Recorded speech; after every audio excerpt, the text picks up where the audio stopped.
Labdien visiem! Šīs dienas video nolēmu uzfilmēt tādēļ, ka liekot Amarokam šīs lampas, es pazaudēju vienu no šiem paštaisītajiem instrumentiem priekš kontaktu izjaukšanas, jeb štekerīšu atpinošanas, ja to tā varētu nosaukt. Taisīju jaunu un domāju uztaisīšu arī mazu video par šo izjaukšanu. Tātad vairāk stāsts būs par šiem Volkswagen kontaktiem. VAG grupas, pareizāk, ne tikai Volkswagen. Nāk šādi, nāk mazāki, nāk arī lielāki. Stāsts ir par ko, tātad, lai viņu dabūtu no turienes ārā, ir vajadzīgs vienlaicīgi nospiest šīs divas austiņas abās pusēs, un tajā brīdī viņš izvalkās ārā.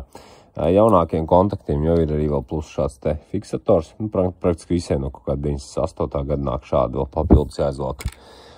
Un tad tikai... Jāsaka, arī nedaudz grūtāk ir tiem, kam ir šī te gumijas no otras puses, šis te gumijas blīvējums, viņš kā nedaudz pielīp, un tad ir tādas zināmas problēmas. Tad nu tā, kā tad ir to izjaukšana, kāda ir varianti? Viens ir šī te komplekts, ko droši vien daudz zina un daudziem ir, viņš tas Ķīnā, viņš maksā pāris eiro. Teiksim tā, es viņu daudz nekritizēšu, jo priekš tās cenas, tur vispār nav ko daudz komentēt, bet viņš ir pamīkst, un tāpēc es viņu, tā kā neizmantoju īsti. Kaut kādas atsevišķas daļas šeit izmantoju, bet otra lieta ir, bija šāds te arī AliExpressā pirku. Tas jau tā kā nopietnāks, viņi 2 gabali tādi nāca. Tātad priekš šī te, teiksim, sauksim viņu pa vidēju izmēru, mazu izmēru. Bija labs, bet viņš ir pārāk trausls, pārāk norūdīts. Es neesmu metāla apstrādājis speciālists, bet viņš bija pārāk, teiksim, pārāk trausls, un tik līdz viņas kaut kādā brīdī palocījās, tā man abas nolūza, abiem principā. Abiem principā viņas man nolūza. Tāpēc es viņus taisu pats. Šeit ir uztaisīts, piemēram, priekš šiem te minīšu štekerīšiem, kas nāk. Visgrūtāk, principā, ir šie te mazie, jā. Tie te mazie visgrūtāk, jo tur vismazākās tās vietas, par kurām viņi var tā kā iebakstīt to atspiedēju. Tad lūk, viņas taisu šādas te pašas pats. Un no kā es viņas taisu? Patiesībā sakot, visideālākais materiāls visādiem šādiem ir no vecām logu tīrītājas lotiņām, tās, kas ir tās ar rāmīti. Metālisko, ja viņām abās pusēs gumijai nāk šādi te metāli tādas te strīpas, un tas ir kaut kāds atspērta ērots. Labi, es nezinu, vai viņš gluži tā tehniski saucās, bet katrā ziņā tas stāsts ir tāds, ka viņi var diezgan daudz salocīt, un viņš atnāk atpakaļ, un tā, viņš tā kā nelocās, viņš ir ļoti atspērīgs un elastīgs. Un tad, lūk, no tādiem stājas viņus. Rekšits pēdējais arī ir, ko es uztaisīs, vēl nās rokturīt pietaisīs. Jāsaka gan, kad šo te līkumu taisot, es viņu uzkarsēju līdz sarkanam, jo savādāk viņš pārlūst locot.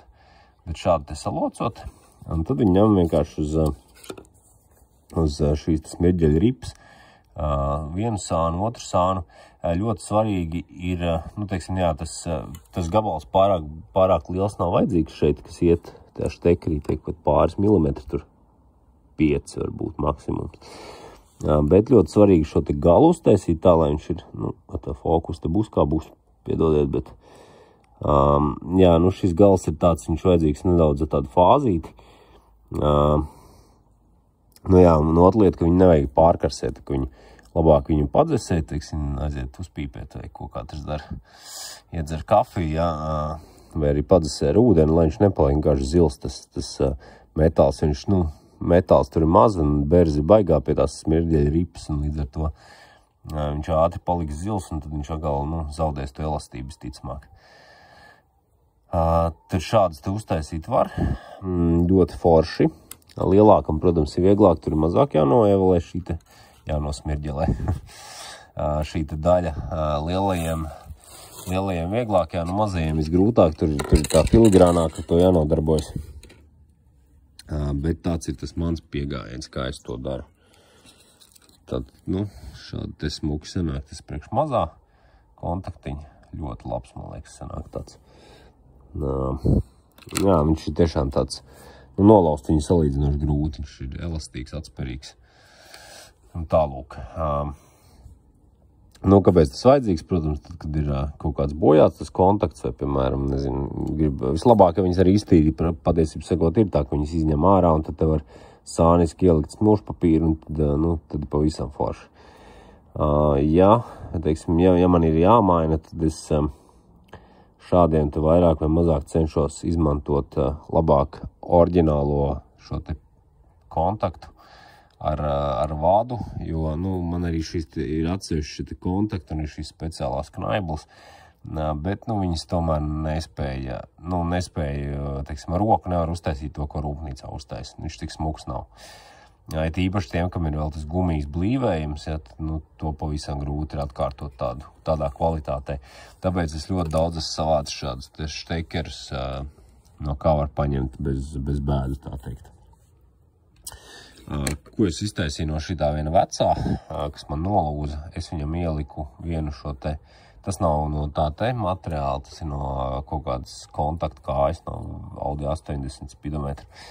Un tas ir priekš tīrīšanas, tātad es viņu varu šādi te sapūst, piemēram, man aizdomas, ka tur ir kaut kāds oksīds vai, nu, kaut kāds zaļais, tas var sapūst ar kontaktu tīrītāju un šādi te iestūķējot viņu pa vidu iekšā, nu, teiksim, paberzēt, jo viņš ir sašvīkāts uz vīles, tā kā krustā tāds mikroskopisks švīks, kas ļoti labi notīra. Protams, vajag skatīties līdz vienmēr šīs darbības darot, saprast, cik plats ir šīs, biezs plats, un cik ir oriģinālais, lai no tā, ka mēs paplešam šos kontaktus. Viņi, protams, ir atsperīgi, bet, nu, līdz zināmai robežai. Tā, tas bija tas, ko es gribēju šodien pastāstīt. Laikam šoreiz uztaisīšu to te rokturīt sarkanu, jo man viņš te Amarokā kaut kur iekrita tur spārnā un tā arī neatrada. Tā kā labi, varbūt kādam šis viss noder. Zinu, kad ir arī tādi lielie komplekti, bet es neesmu drošs, vai tur tā kvalitāte ir labāka par šo. Nu, šitas nav it kā slikts, tas tāda rokturīts un viss forši, bet viņš bija pārāk trausls. Tā kā, nu, pagaidām es neesmu atradis citu alternatīvu. Un arī priekš, kā man tērēt naudu, ja man es varu šos divus uztaisīt pats un ļoti labi strādā. Tā kā tā, labi, ja noderēja un patika, ielieka tīkšķi, priecāšos un tad jau līdz citam video.